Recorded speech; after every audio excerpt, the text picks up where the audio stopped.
Hey YouTube family, it's your girl Mrs. Rains here with a video. You read it right, a video about how to take care of our candles. We take so much time to choose the scents that we love, and we also buy candles and spend a pretty good amount of money on them. So we want to make sure we take care of them to get the most bang for our buck.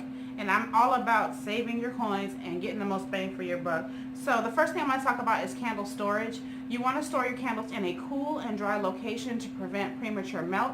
And you also want to make sure that if your candles are filled candles and they come with a lid like this, you always want to put the lid back on after your candle is cooled and your wax has re-solidified. The reason being is you don't want dust and debris and different things getting into your filled candles.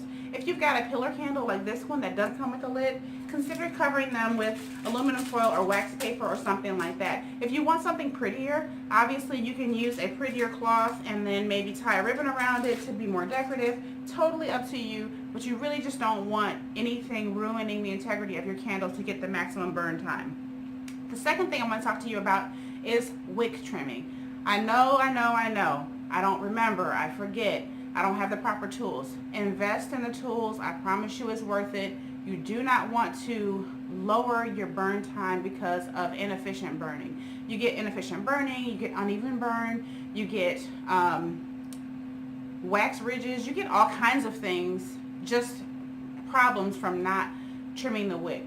Also, when you see that soot around the top of your glass containers or your glass vessels, that usually comes from not trimming the wick properly.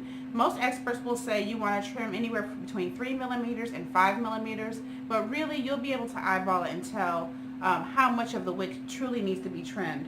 And so this is an example right now of a wick that needs trimming. You can see it, it's dark, it's kind of bubbled up. I hope you can see that. It's kind of dark and it's bubbled up and it's bent and it's in a weird shape. What I want to do is trim that. I do not recommend using kitchen scissors because it's just an awkward angle to try to get the wick trimmed properly.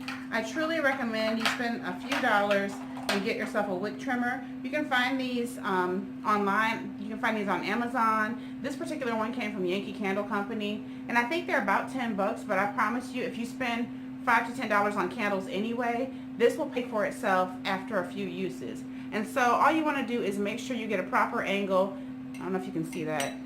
And you want to trim away the top portion of that wick. And the good thing about the wick trimmer is all of that debris comes out with the trim. So you can get it without having to stick your finger in there and get it out or dig it out with a spoon or anything weird like that. Whatever odd things you guys have been doing with your candles, I'm telling you, stop and get the right tools. It's totally worth it.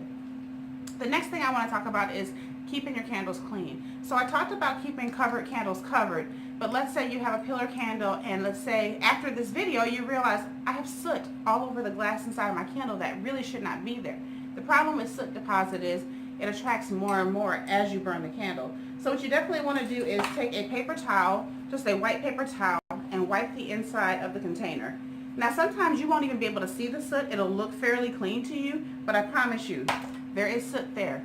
Every candle leaves a little something something. And this is what it looks like when it comes out. You definitely want to get that off of your candle vessels. The next thing I want to talk about is keeping the wax pool clean.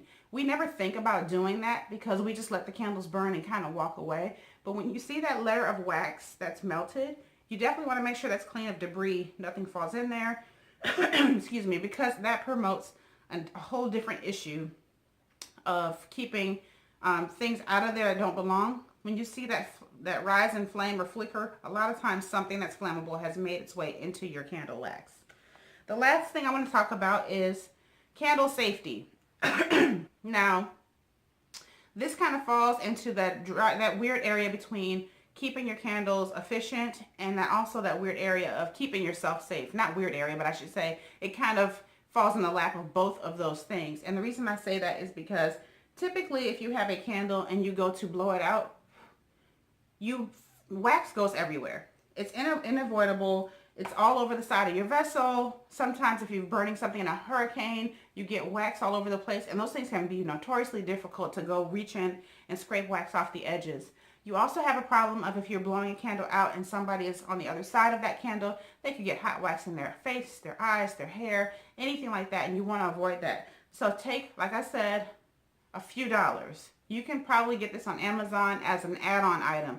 Get yourself a candle snuffer. It looks like this, and it's on a long handle on purpose so you don't have to worry about burning yourself. And all you're basically doing with a candle snuffer is getting rid of the oxygen supply. By putting the snuffer in there, you get the oxygen supply out and it puts the candle out. It's a much safer alternative to blowing the candle out. Another safety concern that also falls into this category is how you light your candles. Invest in a multi-purpose lighter. This particular lighter came from Target for $3.99. I've seen them in Walmart for cheaper. Bic always comes out with coupons this time of year and also in the spring because people use these to light their grills and what other things that they have.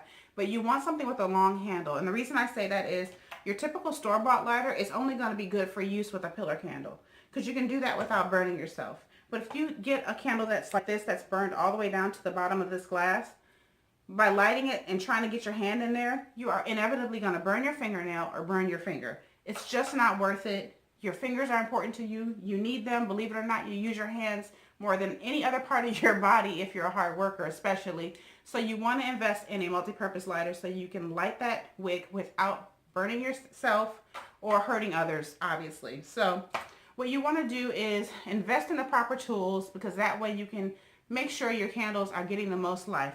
Real quickly, I want to tell you about how you can tell your candle's burning properly, and I just wrote a few things down because I wanted to make sure I remembered to tell you this. You want to make sure your flame has a teardrop shape. It should not be all over the place. It should be a controlled teardrop shape. There should be a steady flame and a constant glow, meaning if the flame is growing and decreasing in size and going back and forth, you're not getting an efficient burn. There also should be a clean burning flame, meaning that the color and shape and all of that should be consistent, because if you have black smoke at the very top of your flame, that means that your candle somehow is deprived of oxygen and there's something else going on, and you want to make sure to put that out and try to rectify the situation. That may be a candle wick trimming situation. It may be some debris around the wick itself, but something is causing that. That's not a normal thing. The other thing you want to look for is a scent throw. So if I have a candle and it is a scented candle, I should smell that scent, and it should be fairly strong and concentrated around the burn zone. So basically in a burn zone, you have where the candle is, that's going to be your highest burn zone, meaning you're going to get the most scent throw if you're standing directly over that candle. As you get farther and farther away, you should still smell the candle, and it may get more faint, but you should definitely have some kind of scent throw. Heat rises naturally, so the idea is that when you burn the candle, you burn it in a central location in a room, you'll get that scent throw to cover the room. If you feel like your room is large and you can't get a scent throw from one candle, you may want to light a few different candles of the same scent. I even like candles of different scents. To me, there's no rules in that. It's what you can handle. I personally can't do Bath & Body Works candles. They are too strong for me and they give me a headache. But as you know, I do love Sensational. They do not sponsor me, but I do love those candles, and they do give a really great scent throw. Warning signs. If your flame is higher than your vessel, you need to go put that flame out and double check why. If you see that there is smoke, that means there's a lack of oxygen, and again, you need to double check what's going on with your candle. Also, if you see flickering, that is not normal unless you purchase a wood wick candle. Wood wick candles have wicks that are made of wood, and I think they're cedar. Don't quote me on that, but I want to say they are. So those make a crackling sound, and they do have a flickering flame, but that is an effect that is built into the candle. If you have a regular, plain old wick, it should not do that. Another thing is uneven melting. When you see uneven melting, that means like if you have a filled candle or a pillar candle that has more than one wick, you'll see that typically in the larger glass candles. If you light them all evenly and you see that there's a wick problem where one is pooling more wax than the other, or it doesn't seem to be even, and you've got like mountain ridges of wax forming, that's a problem. You probably need to trim those wicks and make sure that they're at an even, kind of an even plane, as even as you possibly can before you light them the next time. So the very last and final thing I want to talk to you about is the thing about candles that a lot of people really don't think of, and that is that you should share them. So if you have a wonderful scent that you love, with it being the holiday season, now is the time to share that with friends and family members. So you can find cute little things at the Dollar Tree and different places like that, as far as holding the candles. And then you can go to like Yankee Candle and places like that to get your favorite scent in a small, on a smaller size.